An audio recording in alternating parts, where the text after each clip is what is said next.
ہم نے کہا کہ اہل بیت کی زندگی کا پہلا اصول خوف پروردگار ہے، اور خوف کا مطلب یہ نہیں کہ بندہ زبان سے کہے کہ میرے دل میں اللہ کا خوف ہے۔ معصوم فرماتے ہیں 5 نشانیاں ہیں خوف خدا کی، اگر یہ نشانیاں تیرے اندر ہیں اس کا مطلب تیرے وجود میں خوف پروردگار عالم ہے۔ پہلی نشانی کل عرض کیا کہ اللہ کو کیا مانے؟ ناظر مانے، شاہد مانے، کہ اللہ ہمیشہ مجھے دیکھ رہا ہے، علانیہ و سرا، یہ نہیں کہ صرف لوگوں کے سامنے دیکھ رہا ہے، جب میں اپنی تنہائیوں میں جاتا ہوں اس وقت بھی پروردگار عالم مجھے دیکھ رہا ہے۔ ڈیٹیل میں بات کی۔ دوسری چیز، زندگی میں سب سے زیادہ پریورٹی کس کی ہونی چاہیے؟ پروردگار عالم کی ہونی چاہیے۔ جب بھی کوئی فیصلہ لو، جاب کرو، کسی خاتون کا انتخاب کرو شادی کے لیے، بیوی اگر کسی مرد کا انتخاب کرے شادی کے لیے، کس کو دیکھے؟ اللہ کو دیکھے۔ اس بندے کے وجود میں خدا کی محبت کتنی ہے۔ ہم پریورٹی کس کو دیکھتے ہیں؟ مال ہے کہ نہیں، گھر کتنا بڑا ہے، یہ بھی چیزیں ضروری ہیں، لیکن فرسٹ کس کو دیکھنا ہے میں نے؟ خوف پروردگار عالم کو دیکھنا ہے۔ کس ملک میں جا رہا ہوں، کہاں رہ رہا ہوں، کیسی تربیت ہے، مال مل جائے گا، ٹیکنالوجی مل جائے گی، لیکن سوال یہ ہے تیرے دین کا کیا ہوگا، تیرے خدا کا کیا ہوگا، تیرے بچوں کا کیا ہوگا، ان کی تربیت کا کیا ہوگا؟ فرسٹ بندہ کسے دیکھے؟ پروردگار عالم کو دیکھے۔ فرسٹ پرائورٹی جو اہل بیت کی زندگی میں نظر آتا تھا، ہر فیصلہ کرنے سے پہلے اللہ کو رکھتے تھے۔ جناب زینب کے شوہر مکے میں ابھی عبداللہ حسین کے لیے امان نامہ لائے، بڑی منتیں کی گورنر کی کہ جب تک امام حسین مکے میں ہیں کوئی امام کو نقصان نہ پہنچا پائے، حکومت کی طرف سے امام پہ کوئی اٹیک نہیں ہوگا، تو ظاہر سیفٹی ایک امان نامہ مجھے دو۔ اب ظاہر تاجر تھے، انہوں نے امان نامہ لیا، امام حسین کو جا کر دیا کہ مولا میں نے آپ کے لیے امان نامہ دیا ہے، اب بچوں کو آپ کو کوئی کچھ بھی نہیں کرے گا۔ امام فرماتے تو نے بڑی زحمت کی امان نامہ لایا، لیکن خیر الامان امان اللہ، بہترین امان امان خدا ہوتا ہے، اور حسین کو اس امان نامے کی ضرورت نہیں، کیونکہ حسین امن الہی میں زندگی بسر کر رہا ہے۔ اول خدا ہر فیصلے میں پریورٹی کیا ہونا چاہیے؟ پروردگار عالم ہونا چاہیے۔ تیسری چیز، اب اکثر لوگ سمجھتے ہوں کہ نماز پڑھ لی، روزہ رکھ لیا، مجلس کر لی تو لہٰذا ہمارے وجود میں خوف خدا ہے۔ تیسری چیز ایتھیکل ایگریمنٹس، عقود اخلاقی، تعہدات اخلاقی۔ کیا مطلب؟ فرماتے ہیں کہ من یؤذی جارہ لیس منا، جو اپنے ہمسائے کو اذیت دے، تکلیف دے، وہ ہم اہل بیت میں سے نہیں ہے۔ اخلاقی اعتبار سے معاشرے میں تیرا اخلاق کیسا ہے؟ اگر خوف خدا ہوگا تو اخلاق کا خیال رکھے گا۔ 5 سال ہو گئے بندہ گھر میں رہ رہا ہے، بھائی آپ کا ہمسایہ کون ہے؟ مولانا پتہ ہی نہیں۔ فرمایا یہودی بھی اگر تیرا ہمسایہ ہونا اس کا خیال رکھا، تیرے اوپر کیا ہے؟ واجب ہے۔ عقود اخلاقی، ایک مرتبہ آپ ماں کا خیال کرتے ہو کیونکہ ماں سے محبت ہے، ٹھیک، بیٹی کا خیال کرتے ہو بیٹی سے کیا ہے؟ محبت۔ لیکن کچھ ایگریمنٹس ہوتے ہیں، جب مثلا آپ کی شادی ہوتی ہے، اب ہو سکتا ہے کسی ایسی سے ہو جس سے محبت ہے، اب آپ اس کا خیال تو کرو گے، لیکن کس چیز کی وجہ سے؟ محبت کی وجہ سے۔ یہ بھی سیلفشنس ہے، محبت کی وجہ سے خیال کر رہے ہو نا۔ ایک مرتبہ نہیں، محبت نہیں ہے، آپ روڈ پہ جا رہے ہو کسی غریب بندے کی مدد کی، اب اس سے محبت تو نہیں ہے نا، کس وجہ سے کر رہے ہو؟ اخلاق الہی کی وجہ سے مدد کر رہے ہو۔ اسی طرح کئی ایگریمنٹس، اسپیشلی میاں بیوی کے جو ایگریمنٹس ہوتے ہیں وہ اس طرح کے ہوتے ہیں، ضروری نہیں کہ دونوں میں محبت ہو، لیکن ہم نے اخلاقیات کا خیال کرنا ہے اگر خوف پروردگار عالم ہوگا۔ ایک مومن جب چھٹے امام کی خدمت میں آیا تو امام نے کہا کہ بیٹی کس کو دی ہے؟ تو امام نے اسے 2 صورتیں بتائیں۔ فرمایا ایک مرتبہ تم مال دے کر، دولت دے کر، جاہو حشم دے کر اپنی بیٹی کی شادی کسی سے کرواتا ہے۔ اب شادی کے بعد 2 کنڈیشنز ہیں، اگر اس کو تیری بیٹی پسند آ گئی وہ اس پسند کی وجہ سے اس کا کیا کرے گا؟ خیال کرے گا، لیکن اگر اسے وہ پسند نہیں ہوگی کیونکہ خوف خدا نہیں ہے، وہ اس کے ساتھ کیا کرے گا؟ ظلم کرے گا۔ دوسری کنڈیشن یہ ہے تم نے بیٹی اس کو دی جس کے اندر خوف خدا تھا۔ اب یہاں پر بھی 2 کنڈیشن ہیں، اگر پسند آ گئی تو خیال کرے گا، لیکن اگر پسند نہیں آئی کیونکہ خوف خدا ہے تیری بیٹی پر ظلم نہیں کرے گا۔ ایتھیکل ایگریمنٹس، عقود اخلاقی، اگر 2 مومنوں کے بیچ میں اخلاق نہیں ہے، 2 بھائیوں کے بیچ میں اخلاق نہیں ہے، 2 بہنوں کے بیچ میں اخلاق نہیں ہے، 2 علی والے ایک دوسرے سے نفرت کرتے ہیں، دونوں کے دلوں میں ایک دوسرے کے لیے بغض ہے، لیکن نماز بھی پڑھ رہے ہیں، مجلس میں بھی آ رہے ہیں، اس کا کوئی فائدہ نہیں ہے۔ رسول خدا گھر میں بیٹھے ہیں، اچانک کیا دیکھا؟ گلی میں 2 مومنوں کا کیا ہو گیا؟ جھگڑا ہو گیا، باہر نکلے۔ یہ بھی نشانی ہے اخلاقیات میں سے، 2 مومنوں کو لڑتا ہوا دیکھو، فوراً بیچ میں کودو اور ان کا کیا کراؤ؟ صلح صفائی کراؤ۔ بہترین عبادتوں میں سے ہے میاں بیوی میں جھگڑا ہے ان کی صلح کراؤ، 2 مومنوں میں جھگڑا ہے ان کی صلح کراؤ۔ کبھی کبھی کیا ہوتا ہے چھوٹی چھوٹی باتوں پہ مومنین آپس میں ناراض ہوتے ہیں، کئی ایسے کیسز ہمارے سامنے آئے، مثلاً 50,000 اس نے فلاں مومن کے نہیں دیے، بیچارے کے پاس پیسے نہیں ہیں، مقروض ہے، اب اس 50,000 کی وجہ سے اس نے وہ اناد، وہ دشمنی، 50,000 کی وجہ سے 5 سال سے 2 مومن آپس میں بات نہیں کر رہے. اب آپ کو پتا ہے 50,000 کا مقروض ہے, اگر توانائی خدا نے دی ہے اپنی جیب سے دے کے ان دو مومنین کا کیا کرا دو, صلح کرا دو. اس سے بہتر کام کو نہیں ہو سکتا. یہ اخلاقیات میں سے ہے, تعہد اخلاقی. تو ذمہ دار ہے, ہر کسی کے حوالے سے ذمہ. رسول خدا فرماتے ہیں جب ایک خاتون مر گئی, دفن کر کے واپس آئے, نبی نے فرمایا ابھی خدا نے اسے حبس کر دیا. کہ رسول اللہ کیوں؟ کہ اس نے اپنے گھر میں ایک بلی کو بند کیا تھا, ایک بلی کو اس نے بند کیا. ایک بہت بڑے بنی اسرائیل کے عابد زاہد کہتے ہیں اچانک میری عبادت سے لذت ختم ہو گئی, اب مناجات میں مزہ نہیں آ رہا, نماز پڑھ رہا ہوں سجدوں میں مزہ نہیں آ رہا, پریشان. پروردگارا کوئی خطا ہو گئی, کوئی غلطی ہو گئی. کبھی کبھی آپ کو نماز میں بڑا لطف آتا ہے, لیکن کبھی کبھی مزہ نہیں, دل کرتا ہے مصلی بس چھوڑ دوں, جلدی ختم کروں, جلدی پڑھ دوں. وہ سکون, وہ اطمینان وہ نہیں ملتا. انسان کہتا ہے اللہ کے ساتھ راز و نیاز کیا, رات کو سو گیا, خواب کے عالم میں ہے, اللہ کے فرشتے کو دیکھا. عبادت میں کیوں نہیں مزہ آ رہا؟ کا شکا من کا عصفور, اللہ کی دربار میں تجھ سے ایک چڑیا نے شکایت کی ہے. چڑیا نے شکایت کی ہے, عبادت کا مزہ ختم ہے. چڑیا نے شکایت کی ہے, مناجات خدا میں مزہ نہیں آ رہا. کہتے اچانک نیند سے اٹھا, کیونکہ اس نے سب کچھ کاؤنٹ کیا تھا, چڑیا اس کے ذہن میں آئی نہیں رہی تھی. کبھی کبھی ہم جن چیزوں کو بڑا سمجھتے ہیں وہ بڑی نہیں ہوتی, اور جن چیزوں کو چھوٹا سمجھتے ہیں وہ چھوٹی نہیں ہوتی. ہر چیز اللہ کی دربار میں کاؤنٹیبل ہے. تو اخلاق کے اعتبار سے ایک درخت کے لیے بھی ذمہ دار ہے, ایک حیوان کے لیے بھی ذمہ دار ہے, ہمسائے کے لیے ذمہ دار ہے, بیوی کے حساب سے ذمہ دار ہے. تیرا اخلاق گھر میں, تیرا اخلاق روڈ پہ, تیرا اخلاق بازار میں, تیرا اخلاق دکان پر, ہر کسی سے تیرا اخلاق کیسا ہے. اور اگر اخلاق برا ہے, وہ بندہ اللہ کی دربار میں شکایت کرتا ہے, عبادت میں مزہ نہیں آئے گا, عبادت میں لذت نہیں آئے گی. کبھی کبھی مومنین فون کرتے مولانا بڑی عبادت میں لذت تھی, اچانک سے عبادت سے لذت ختم ہو. ہم فوراً کہتے ہیں حساب و کتاب کر, کہیں ماں سے بے احترامی تو نہیں کی, کہیں بیوی کا دل تو نہیں دکھایا, کہیں بیٹے کا دل تو نہیں دکھایا, کہیں بہن کا دل تو نہیں دکھایا, کہیں مذاق میں چار دوستوں میں بیٹھ کے کسی مومن کا مذاق تو تم نے نہیں اڑایا کہ اس مومن کا دل رنجیدہ ہو گیا ہو. اللہ ان چیزوں کو کاؤنٹ کرتا ہے. کہتے اچانک میں نے سوچا یہ کون سی چڑیا ہے جس نے اللہ کی دربار میں میری شکایت کی ہے. کہتے اچانک مجھے یاد آیا, ایک دن چڑیا کھڑکی پہ بیٹھی تھی, میرے بیٹے نے مجھے کہا بابا ایسے کمرے میں لاؤ تاکہ میں اس کے ساتھ کیا کروں, کھیلوں کودوں. کہتے کھڑکی بند کی میں نے, یہ بیچاری چڑیا 3 گھنٹے 4 گھنٹے کبھی ادھر اڑ رہی ہے کبھی ادھر اڑ رہی ہے, اور میں اور میرے بیٹے اس چڑیا سے کیا لے رہے تھے, مزے لے رہے تھے. جسے تو مزہ سمجھ رہا تھا خدا اسے تیرے لیے سزا بنا رہا تھا. ایک چڑیا کا دل دکھانے سے عبادت کی لذت کیا ہو جاتی ہے, ختم ہو جاتی ہے. تبھی امیر المومنین فرماتے ہیں المؤمن کالعسل, مومن کی مثال کس طرح ہے, شہد کی طرح ہوتی ہے. شہد ذاتاً خود بھی میٹھا ہے, جو اسے چکھتا ہے وہ بھی کیا ہو جاتا ہے, میٹھا ہو جاتا ہے. کہ مومن جس بھی محفل میں بیٹھتا ہے وہ مٹھاس ہوتی ہے. عزیز زندگی بار بار نہیں ملتی, زندگی کو جہنم نہ بنا. جو دیا ہے خدا نے اسی میں انسان کیا رہے, خوش رہے. تو اگلی صفت میں آتا ہوں. دیکھا 2 مومن آپس میں لڑ رہے ہیں, رسول خدا دوڑے, بھئی کیا ماجرا ہوا؟ کہ یا رسول اللہ اس نے 30,000 مثلا درہم میرے پیسے لیے ہیں, اتنا عرصہ گزر گیا نہیں دے رہا, اتنی بار گھر گیا نہیں دے رہا, اب مجبور ہوا اس کا گریبان پکڑوں. نبی نے سے ایک حدیث سنائی کہ سن ان للہ ذل, جنت میں اللہ کا ایک سایہ ہے. فرمایا اس سائے کے نیچے وہ بیٹھیں گے جو مومن کو معاف کرنے کا جذبہ رکھتا ہے. مختلف چیزیں اللہ نے جنت میں بنائی ہوئی ہیں. قیامت کے دن مولا فرماتے ہیں شدت کی گرمی ہوگی, گویا پسینے کا سیلاب ہوگا, ہزاروں سال لوگ وہاں پہ کھڑے رہیں گے. مقدارہ 50,000 سنہ, 50,000 سال کے برابر.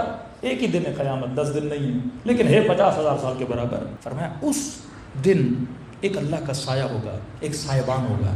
اس سائبان کے نیچے وہ لوگ کھڑے ہوں گے جن کا اخلاق اچھا تھا اور مومن کو معاف کرنے کا جذبہ رکھتا تھا. اس نے جیسے حدیث سنی کہ نبی یا رسول اللہ وہبت لہ ثلث, میں نے اپنا تیسرا حصہ, مثلا اگر 30,000 تھے 10,000 میں نے اس سائے کے لیے اسے معاف کیے تاکہ وہاں پہ مجھے کیا ملے, سائے الہی ملے. یا رسول اللہ باقی جو 10,000 ہے آپ کی خاطر 1 سال کی میں نے کیا دے دی, مہلت دے دی, 1 سال کے بعد پیسے دے. لیکن یا رسول اللہ گھر میں کچھ کھانے کے لیے نہیں, کم از کم 10,000 تو میرے واپس کرتے, کچھ گھر بھی تو میں لے کر جاؤں. نبی نے پھر اس کے لیے کیا کی, دعا کی اور اسے پابند کیا, اسے 10,000 دے. اس طرح 2 مومنوں کے بیچ میں رسول خدا کیا کرواتے تھے, صلح کرواتے تھے. آج دیکھنا ہے, میں اکثر ایام اعظام میں مومنین کو تاکید کرتا ہوں, بندے خدا, اے خاتون, اے علی کے شیعہ, جب تو کالا لباس پہن کر بحریہ ٹاؤن کی گلیوں میں, روڈوں میں, پنڈی کے روڈوں پہ چلتا ہے, لوگ نہ تجھے جانتے ہیں نہ تیرے باپ کو جانتے ہیں, لوگ کالے لباس کو جانتے ہیں. اگر تو غلطی کرے گا تجھے کون جانتا ہے, کیا بولیں گے؟ شیعوں کی عورتیں ایسی ہوتی ہیں, شیعوں کے جوان ایسے ہوتے ہیں, اگر ان دنوں میں ہم کچھ غلطی کریں گے تو اپنی امیج کو کیا کریں گے؟ غلط کریں گے. اور امیر المومنین فرماتے کونوا لنا زینا، اشیاء، ایسا کردار بناؤ علی کے لیے کیا بنو؟ باعث زینت بنو، باعث حسن بنو، دنیا تجھے دیکھ کر ہماری تعریفیں کرنے لگے کہ یہ اثر ہے علی ابن ابی طالب کی تربیت کا، یہ اثر ہے مجلس حسین کی تہذیب کا. یہ تہذیب اگر قوم میں آ جائے پھر قومیں ترقی کرتی ہیں، پھر لوگ آپ کو فالو کریں گے، پھر آپ کو لوگ رول ماڈل بنائیں گے. تو جب تک یہ تہذیب ہمارے وجود میں نہیں آتی، اخلاقیات کی پابندی نہیں آتی، ہمسائے کے ساتھ گھر میں بڑے مسائل ہیں. آج کل طلاق کا ریشو بڑھتا جا رہا ہے، احساس نہیں ہے کہ واقعا یہ جو میں نکاح کرتا ہوں یہ ایگریمنٹ ہے. کس کے ساتھ ایگریمنٹ؟ خدا کے ساتھ ایگریمنٹ، اللہ کے ساتھ. ورنہ نکاح اور زنا میں فرق کیا ہے؟ لذت تو وہی ہے، بیچ میں کچھ الفاظ آتے ہیں نا، یہ الفاظ اللہ کے ساتھ ایگریمنٹ ہوتا ہے. عورت اللہ کے حضور اللہ کو وعدہ دیتی ہے میں وفادار رہوں گی، مرد اللہ کے حضور وعدہ دیتا ہے خدا محنت کروں گا، نفقہ لگاؤں گا، بچوں کی صحیح تربیت کروں گا، عورت کا صحیح طریقے سے خیال کروں گا. اب مس مینجمنٹ ہوتی ہے گھروں میں، جب انسان کو یہ نہیں پتہ ہوتا کہ ماں کا حق کیا ہے، بہن کا حق کیا ہے، بیوی کا حق کیا ہے، مس مینجمنٹ کر لیتا ہے. اس میں یا ماں پہ ظلم ہوتا ہے، یا بیوی پہ ظلم ہوتا ہے، یا بہنوں پہ ظلم ہوتا ہے. تو یہاں پہ عقل مند انسان وہ ہے جو سب کو اپنا حق دے، تاکہ نہ یہاں پہ شرمندہ ہو نہ قیامت میں. رسول کے صحابی جناب معاذ، یہ روایت انسان کے وجود کے رونگٹے کھڑے کر دیتی ہے کہ وہ صحابی جس میں رسول اپنے پنجوں پہ اس کے جنازے میں چل رہے تھے. اصحاب نے کہا یا رسول اللہ پنجوں پہ کیوں چل رہے ہیں؟ کہ اس قدر ملائکوں کی رش ہے اس کے جنازے میں. پھر پوچھا یا رسول اللہ کس وجہ سے؟ کہ کثرت سے قل هو اللہ احد کی تلاوت کرتا تھا. جان باز جنگ غالباً احد بھی ہے. اتنا عظیم جلیل القدر صحابی، لیکن دفن ہونے کے بعد رسول کی آنکھوں میں آنسو تھے. کبھی قبر میں فشار قبر ہو رہا ہے، قبر سے تکلیف دے رہی ہے. تکلیف میں یا رسول اللہ جس کے جنازے میں اتنے ملائکہ آئیں، جس کو دفنانے آپ آئیں، کہ میں نے جو دعا کرنی تھی کر لی، لیکن یا رسول اللہ عذاب کیوں ہو رہا ہے؟ فرمایا کیونکہ گھر میں بیوی کے ساتھ اخلاق کا اچھا نہیں تھا، تھوڑا تند تھا، غصے کا تیز تھا، ہارٹ کرتا تھا لوگوں کو اپنے غصے کی وجہ سے. فرمایا اسی وجہ سے خدا اسے تکلیف دے رہا ہے، کیونکہ مثقال ذرۃ خیرا یرہ ومثقال ذرۃ شرا یرہ. گھر جنت ہونا چاہیے ایک علی کے چاہنے والے کا. 3 صفت ہو گئیں. تیسری صفت، مومن اللہ کو ناظر مانے. پریورٹی زندگی میں امپورٹنس کس کو دے؟ سب سے پہلے فیصلوں میں خدا کو دے. تیسری چیز اخلاقیات کے اعتبار سے لوگوں کا، حیوانات کا، رشتہ داروں کا، بہنوں کا، بھائیوں کا خیال کرے. تیسری صفت. چوتھی صفت، نہا نفسہ عن الہوی. جس کے اندر خوف خدا ہے وہ ہوس باز نہیں ہوتا. آج سب سے بڑا مسئلہ معاشرے کا ہوس بازی. یہ نہیں کہا کہ گناہ نہیں کرتا، گناہ تو ویسے نہیں کرنا چاہیے مومن کو. فرمایا علی کے چاہنے والا ہوس باز نہیں ہوتا، جس کے دل میں خوف پروردگار. اب یہ ہوس کیا ہے؟ شکم پرستی ہوس ہے. کئی لوگ ہوتے ہیں کھانے کے شوقین. ہمارے ایک دوست ہیں کراچی میں، اچھے نوے خان ہے، بہت متقی آدمی، نہ کسی کی غیبت سنتا ہے نہ برائی کرتا ہے، لیکن یہ بیماری ہے اس میں، شکم پرست ہے. اور ہمارے ساتھ بیٹھتا ہے تو کہتا ہے میں ان مولانا کے ساتھ نہیں بیٹھوں کیونکہ یہ کھانے نہیں دے گا مجھے. لیکن خدا نہ خواستہ اکیلا کسی سفرے پہ بیٹھ جائے. اب اسی شکم پرستی کی وجہ سے بی پی بھی ہو گیا، شوگر بھی ہو گئی، لیکن کنٹرول نہیں ہے. یہ ہوس. فرمایا ہوس باز کہ دل میں مطلب خوف خدا نہیں. ہوس حلال چیزوں کے لیے، حرام کی بات نہیں کر رہا، وہ ایک الگ شعبہ ہے. حلالا طیبا، حلال طیب طاہر کھانا پڑا، لیکن اگر ہوس باز ہو گئے، ہوس بڑھتی ہے تو خوف خدا کیا ہوتا ہے؟ کم ہو جاتا ہے. شکم پرستی. کبھی کبھی بعض لوگوں میں نکاح کی ہوس ہے. نکاح کی ہوس حلال چیز ہے، بندہ 3 نکاح بھی کر سکتا ہے، 4 بھی کر سکتا ہے. شیعوں کے لیے تو اور بھی دروازے کھلے ہوئے ہیں نا. لیکن اگر ہوس باز بن جائے، چھٹے امام فرماتے جس کے اندر شہوت کی ہوس پیدا ہو جائے وہ ہم اہل بیت میں سے نہیں ہے. جتنے حلال راستے خدا نے رکھے ہیں ہوس کے لیے نہیں رکھے، ضرورت کے لیے رکھے ہیں. بھوک لگی ہے کھانا کھا، پیاس لگی ہے پانی پی، نکاح کی ضرورت ہے نکاح کر، لیکن ہوس باز نہ بن. کسی چیز کا عادی خود کو نہ بنا کہ تیرا پیٹ ہی نہ بھرے، تیری ہوس بجھے ہی نہ، گویا آگ کی جہنم کا ایندھن بن جائے کہ جتنا ڈالے کہ حل من مزید حل من مزید. فرمایا ہم میں سے نہیں ہے. شیعہ قناعت پسند ہوتا ہے. کبھی کبھی مال کی ہوس آ جائے، کمایا انف ہے بندے خدا، تھوڑا ریسٹ کر، تھوڑا آرام کر، اور کماؤ اور کماؤ اور کماؤ. یہ کیا ہے؟ ہوس ہے. اتنا کما لیا ہے، یہ نہیں کہ نہ کماؤ، اب تھوڑا فیملی کو ٹائم دو، وہی میں آگے آؤں گا. تھوڑا بچوں کو ٹائم دو، تھوڑا بیوی کو ٹائم دو، تھوڑا گھر کو ٹائم دو. یہ بھی عبادت ہے، گھر میں بیٹھنا. امیر المومنین سے امام حسن مجتبیٰ نے پوچھا کہ بابا آپ کی پوری زندگی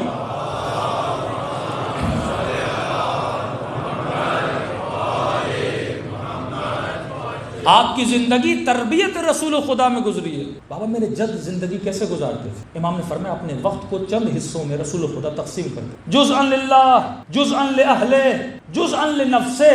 فرمایا اپنے وقت کو 3 حصوں میں تقسیم. ایک جز اللہ کے لیے، اب اس میں کسی کو انٹرفیئر کرنے نہیں دیتے تھے. نبی کی بیوی کہتی ہے نا آدھی رات کو اٹھتے تھے رسول خدا بستر پہ نہیں ہوتے تھے، ڈھونڈتے ڈھونڈتے کیا دیکھتی تھی؟ مصلی عبادت میں بیٹھے. جزءا للہ، یا رسول اللہ اتنی کہ یہ میرا معاملہ اور اللہ کا معاملہ ہے. جزءا للہ، ایک حصہ مخصوص کر دیتے تھے، 1 گھنٹہ 2 گھنٹہ میں نے رب کے لیے رکھنا ہے، اللہ کے لیے رکھنا ہے. اور اس میں لذت ملتی ہے. جتنی آپ کی مینٹل پرابلمس ہوتی ہیں، انزائٹی، ڈپریشن، اس تعلق کو بنانے سے وہ کیا ہو جاتا ہے؟ سب کچھ ختم ہو جاتا ہے. جزءا للہ، اللہ کے لیے ایک جز رکھتے تھے. جزءا لأہلہ، ایک حصہ رسول خدا رکھتے تھے اپنے گھر والوں کے لیے، بیوی کے لیے. یہاں تک امیر المومنین فرماتے ہیں کہ جب گھر میں بیٹھتے تھے، خاتون حولہ ہوتی تھی، وہ رسول خدا کے گھر میں عطر بیچنے والی عورت تھی، وہ آتی تھی بیٹھتی تھی، رسول خدا پھر اس سے بھی باتیں کرتے تھے. ہاں بھائی کتنا بکا، کتنا ملا، لوگوں نے خریدا کہ نہیں خریدا، پھر اس سے باتیں کرتے تھے. جزءا لأہلہ، اس اہل میں لوگ بھی ہیں، بیوی بھی ہے، بچے بھی ہیں. تو اپنی اولاد کے ساتھ کتنے گھنٹے گزارتا ہے؟ تو اپنی بیوی کے ساتھ کتنے گھنٹے گزارتا ہے؟ ہاں یہ ہر چیز پروردگار عالم سوال کرے گا. رات کے اینڈ میں 5 منٹ جاتا ہے ماں کے کمرے میں. ایک مومن کو مولانا شرم آتی ہے امی کے ہاتھوں کو بوسا دو، شرم آتی ہے والد کے ہاتھوں کو بوسا دو. میں گناہ کرتے وقت شرم نہیں آتی. یہ شیطان کے وسوسے ہیں کہ بندہ اچھا کام کرے، اس میں اچھے کام میں کیسی شرم؟ شرم تو برے کام میں آنی چاہیے. نیکی میں کیسی شرم؟ نیکی اور پوچھ پوچھ. بہترین سیرت اہل بیت یہی ہے. گھروں کا ماحول اگر بنانا چاہتے ہو، جزءا للہ، ایک جز اللہ کے لیے. جزءا لأہلہ، ایک جز کس کے لیے رکھتے تھے؟ اہل و عیال کے لیے، بیوی کے لیے، بچوں کے لیے رکھتے تھے. جزءا لنفسہ، ایک حصہ پھر اپنے لیے رکھتے تھے. انسان کو اپنے بھی گھومنے کی پھرنے کی ضرورت پڑتی ہے. انسان خود بھی دنیا کو تھوڑا دیکھے، تھوڑی واک پہ چلا جائے. دین کا مطلب یہ نہیں 24 گھنٹہ بندہ مصلی عبادت پر بیٹھا رہے. تو فرمایا چوتھی چیز، چوتھی نشانی جو خوف خدا کی ہے کہ انسان میں ہوا و ہوس نہیں ہوتی. یہ چیزوں کو کاؤنٹ کرتا ہے کہ بدن کو کھانے کی کتنی ضرورت ہے، بدن کو مختلف چیزوں کی کتنی ضرورت ہے، ان ضرورتوں کو پورا کرتا ہے. 5ویں چیز خوف خدا کی ہے. جنہوں نے کہا قالوا ربنا اللہ ثم استقاموا، خوف خدا رکھنے والوں کے وجود میں استقامت ہو، ضعف ایمانی نہیں. اور کہ اگر یہ استقامت دیکھنی ہے تو کربلا کے میدان. کوفے والوں نے خط لکھے، استقامت نہیں ہے. 17 لوگ تھے ابن زیاد کے پاس، اور باہر کتنے تھے؟ 6000. کہاں 17 کہاں 6000. زیاد نے ان کو مسجد میں بلایا، عورتوں پہلے مردوں کو بلایا، تقریر کی. کہا میں وہ فصلیں دیکھ رہا ہوں. لوگ بیٹھے تھے اسی طرح. کہا میں وہ فصلیں دیکھ رہا ہوں جو کٹنے کے لیے تیار ہے. استقامت نہیں تھی، خوف آیا کہ اب سب کے سر کاٹے گا. 17 لوگ لے کر آئے. ان کی عورتوں کو بلایا کہ شوہروں کو روکو ورنہ وہ کچھ کروں گا جن کا تم عورتوں نے سوچا بھی نہیں. وجود میں کب کپاہٹ تاری ہوگی. کوئی بیٹا لے گئی کھینچ کے، کوئی شوہر لے گئی کھینچ کے. اور جب وقت نماز ہوا 6000 تھے. مسلم نے مڑ کے دیکھا 6 بھی نہیں کھڑے ہوئے. استقامت اگر انسان کے وجود میں نہ ہونا، دین کے لیے استقامت، حلال کے لیے استقامت، حرام نہ کرنے کی استقامت، اس پہ کل آؤں گا، وقت بہت گزر چکا ہے. 5 نشانیاں گھر جا کے ان پہ سوچئے گا، بچوں کو بتائیے گا کہ میرے لال اگر خوف خدا ہے ان پوائنٹس کو سمجھو. اور یہ 5 پوائنٹس اگر میری زندگی میں آ جائیں، خوف خدا کمپلیٹ ہو جائے گا. پھر زندگی دنیا بھی جنت، انسان کی آخرت بھی جنت. سب بات پڑھے محمد و آل محمد.